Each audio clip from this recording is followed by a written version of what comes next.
The Far Quest, The Chronicles of Cursoon, Book 1, by R. Jason Lynch, copyright 2016, EMP 2023, all rights reserved. Chapter 25, Traversing the Lake. It was midday before llElevenLabs finished carving the small boat, and Cursoon gladly spent that time studying his newly discovered scrolls. By the time the gnome's work was done, the bard had read a great deal of the account concerning the creation of Riven. Once finished, the small craft looked so much like a giant leaf that Cursoon was sure it had fallen from some enormous tree.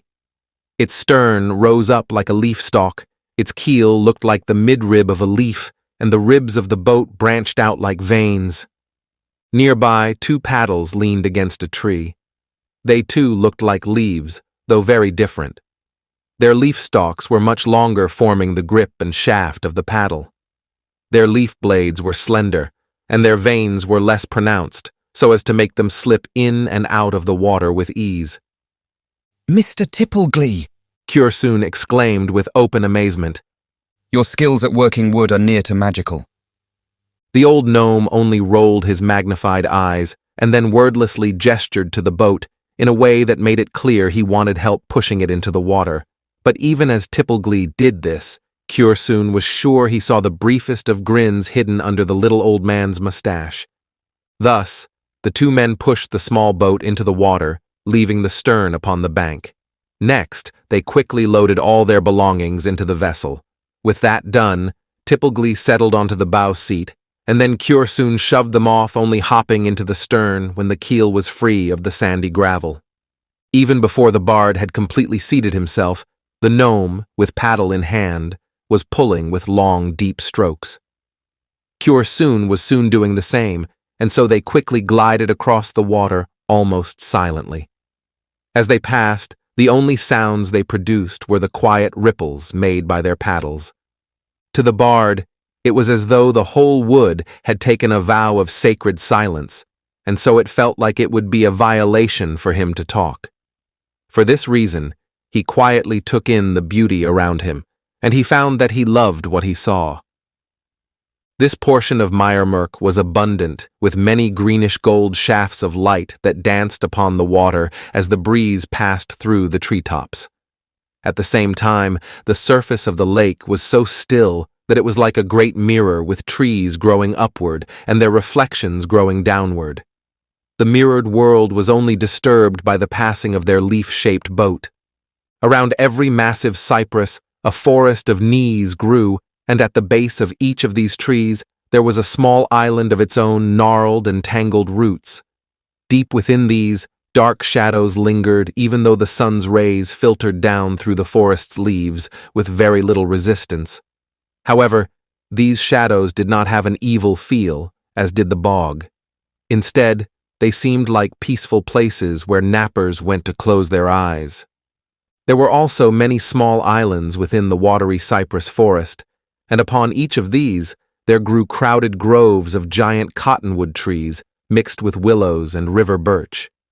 Lush, emerald-colored clover carpeted every place where no tree stood, and lovely little flowers grew among them, sweetly perfuming the air.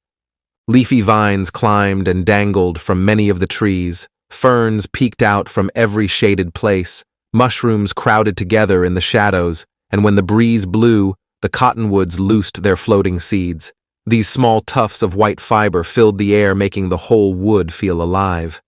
As Cursoon took all this in, he began to wonder whether someone had come, many years ago, into the heart of Myrmerk and planted a secret garden there. "Never judge a forest by its first few trees," the bard thought to himself, and then smiled at the newly formulated proverb. "I'll have to remember that, so I can use it later."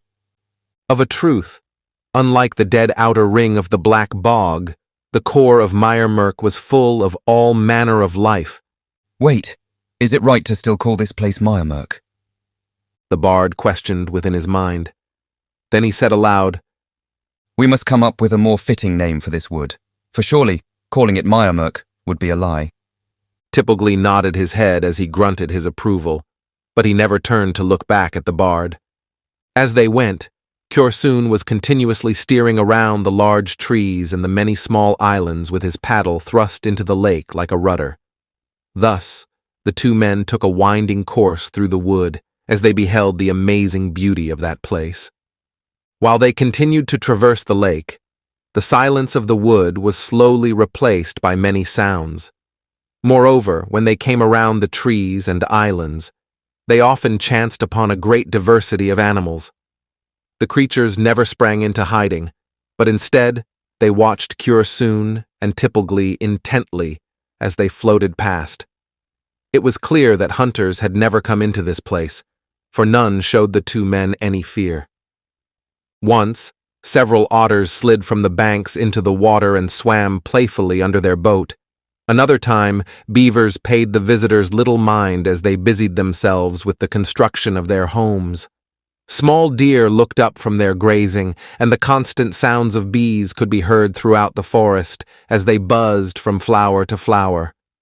Moreover, within the boughs of the trees, birds glided from branch to branch while twittering their songs. Squirrels chattered in their limbs, and lizards scampered up their trunks. Butterflies fluttered from here to there between light and shade, and turtles sunned themselves upon moss-covered logs only to drop into the water with a small splash when the men came too close. At one point, Kyorsoon looked directly down into the lake, and it was so clear that the bottom was easily seen.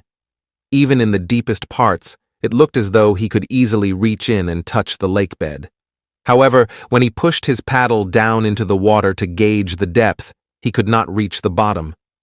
Within the lake, he saw many schools of great fish as they swam under their boat, and here and there, he observed a great number of crawfish as big as a common man's hand, snails the size of walnuts, and a multitude of freshwater mussels. After nearly 2 hours, Kyorsoon started to feel awkward about the lack of conversation. To him, it was as though he had been ignoring his companion, and so, for this reason, he quickly thought of a question he could ask the somber gnome.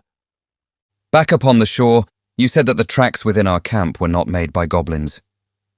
Kyorsoon said in little more than a whisper, as if the forest would shush him if he was too loud. In response, the grumpy man's thin shoulders scrunched up as if the bard had struck him in his back. After a heavy sigh that seemed to help him relax, Tipalglee responded in the same hushed tone, but with a hint of irritation. Aye? Kyorsoon ignored his friend's annoyance, for he was never sure what made him so exasperated, and thus, trying to avoid whatever it was seemed impossible. I was wondering if you'd ever seen goblin footprints before. The bard gently hinted at his question. Without turning around, Tipalglee gave his answer. If I said they weren't goblin prints, then wouldn't I have to know how their prints look? Well, you might have heard the detail in a tale, or perhaps you read about them in a book. Kyorsoon hesitantly defended himself. At any rate, I was curious where you might have seen them. Many years ago, I was unlucky enough to see goblins and their prints in a place called Grimwood. They never saw me. Elsewise, I wouldn't currently be suffering through this conversation. You don't think any goblins live here in Lakewood, do you? The bard asked while glancing about uneasily. Lakewood? The gnome turned to look at the talkative younger man. Kyorsoon smiled. Isn't that a more fitting name? I mean, it's a wood growing in a lake. Lakewood. Do you like it? Tipalglee rolled his hazel-green eyes. As good as any name, I suppose. Well, do you think any goblins live here? Kyorsoon pressed. No. The gnome replied grumpily. Now please let me be. This place is no delight to me. Add to it your endless questions, and my nerves are well spent. But how could Lakewood be? Kyorsoon began to inquire, but an angry glance from his companion caused him to leave the question only half-asked. Quickly falling silent, the bard wondered to himself how his friend was made so uncomfortable by such a beautiful wood. However, he dared not press the old gnome any further. Perhaps speaking less is a lesson I should learn from Mr. Tipalglee. Cursoon thought as the memory of his exchange with the trollop returned to the forefront of his mind. After all, I gave her my name far too easily, and she knew my business since I hid it from no one. He was still pondering this thought when they came to a particularly thick grove of cypress trees.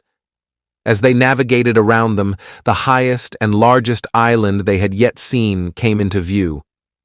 This island was surrounded by a half-submerged wall of stonework with an arched gateway. Its wooden gates had been shattered, and they could see a flooded courtyard beyond. The very crest of the isle was crowned with the remnants of an old castle, but parts of its inner walls had crumbled. Only one of its tall towers was yet standing, while the second had been toppled over, and the third was little more than burnt rubble.